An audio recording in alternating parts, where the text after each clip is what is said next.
Alors dans cette vidéo, on va vous faire un tuto d'application sur le formulaire 3916 bis sur lequel vous allez déclarer vos comptes à l'étranger.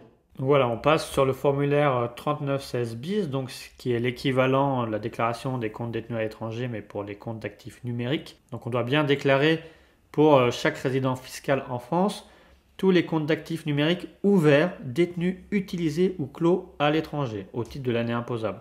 Donc pour 2021, c'est tous les comptes ouverts, détenus, utilisés ou clos en 2020. Et il faut bien savoir que c'est une déclaration qui doit être faite pour chaque compte. Ce n'est pas une seule déclaration pour tous les comptes, c'est tous les comptes qui doivent être effectués.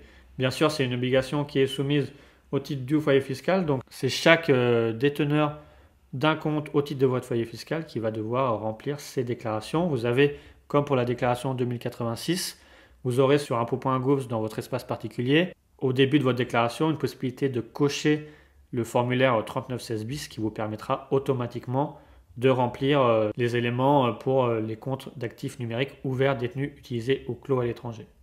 Comme on l'a vu, c'est les personnes qui sont résidentes fiscales en France qui doivent remplir ces obligations. Vous allez remplir votre identité, votre nom, votre domicile et votre qualité en tant que déclarant. Donc en fait, c'est si vous êtes membre du foyer fiscal, si vous êtes la personne rattachée au foyer fiscal ou représentant légal de la personne, donc tuteur, curateur, mandataire.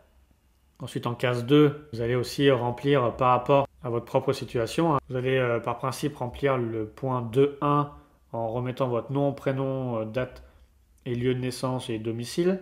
Par principe, ça devrait être rempli automatiquement lors de votre déclaration en ligne, parce que là, on est sur le formulaire papier. Vous allez remplir le 2.2 si vous exercez au titre d'une activité professionnelle type BNC, BIC ou alors par intermédiaire d'une personne morale. Mais par principe, vous remplissez que le point 2.1.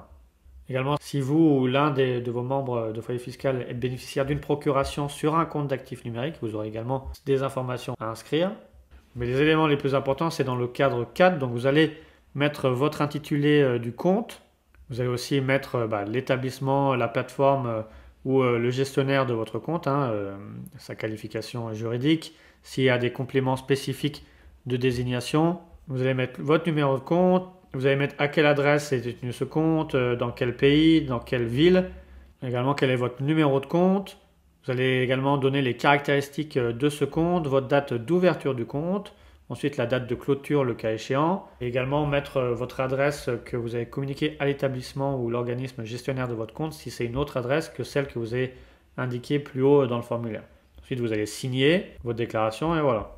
Donc, par principe, cette obligation, c'est plutôt du déclaratif pur et dur. L'administration fiscale puisse recouper les informations et retracer vos opérations. Il n'y a pas beaucoup d'informations. Il vaut mieux essayer de remplir au maximum avec toutes les informations que vous avez. Par principe, l'administration fiscale aussi va estimer que vous êtes de bonne foi. Et s'il y a un élément que vous n'arrivez pas à trouver, vous pourrez nous poser sur l'espace dédié votre question. Mais sachez que cette déclaration est quand même importante parce qu'il y a des sanctions et des amendes, comme on l'a vu dans la formation fiscalité, que vous avez par principe une amende de 750 € pour défaut de déclaration et 125 € pour chaque omission ou inexactitude, dans une limite de 10 000 € par déclaration. Et ces montants de 750 € et 125 € sont multipliés par 2, donc 1500 € et 250 € si la valeur de vos comptes d'actifs numériques ouverts, détenus, utilisés ou clos est supérieur à 50 000 € à n'importe quel moment au titre de l'année. Donc voilà, il est important de faire ces déclarations pour être en règle en matière de fiscalité des crypto-monnaies.